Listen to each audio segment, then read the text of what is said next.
On the morning of June 13, 2026, a 22-year-old woman named Bhavani abruptly stopped answering her family's calls. Then, a wedding photo of Bhavani and a young man suddenly appeared on her Instagram story. Her father, knowing nothing of a secret marriage, alerted her landlord to check the apartment immediately. The landlord found the door locked from the inside. When police forced entry, they found Bhavani dead on the floor and her secret partner, an auto driver named Chandrashekhar, lying unconscious nearby. The room was heavy with the stench of poison. To the local community, the scene suggested a textbook suicide pact, two lovers choosing death over a forced separation. But forensic investigations require more than a first impression. We have to ask, how can an expert tell if a locked room contains a tragic act of devotion or a stage-managed coercive murder? This chart shows the frequency of suicide pacts. They account for less than 1% of all recorded suicides in the West. Statistically, they are an extreme outlier. This data contrasts sharply with history and fiction, which frequently celebrate double suicides as the ultimate display of romantic devotion. Historical figures like Mark Antony and Cleopatra further established dyadic death as a noble alternative to capture, rather than a violent tragedy. This cultural script provides a template that can be used to hide a crime.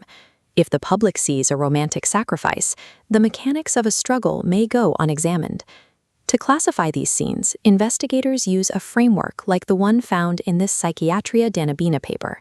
It outlines the markers of a true pact.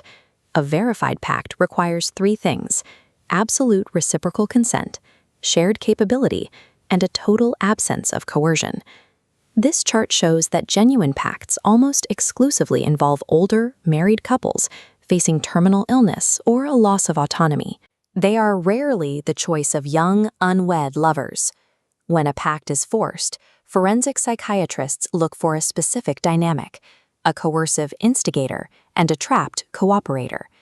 Chandrashekhar, a 33-year-old married man with a child, matches the profile of the coercive instigator defined in the research. Bhavani's situation was the opposite. She was pressured by her family into an arranged marriage and was taking steps to move forward with it. She was trying to end her association with Chandrashekhar, not die with him. When held against clinical demographics and the established roles of coercion, the case in Bengaluru begins to look like a staged event.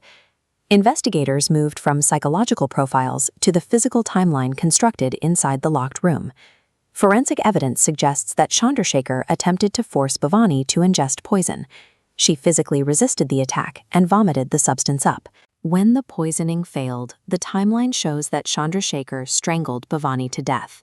He then attempted to reconstruct the room, sprinkling the remaining poison around the floor and on the body to simulate a mutual consumption narrative.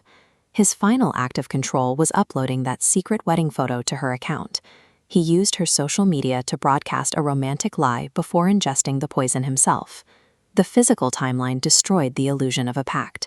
Police reclassified the death as a non-consensual dyadic event, a murder. Chandrashekhar survived the poisoning.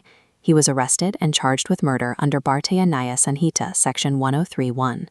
This murder occurred as the state of Karnataka was introducing new legislative efforts to protect romantic choices.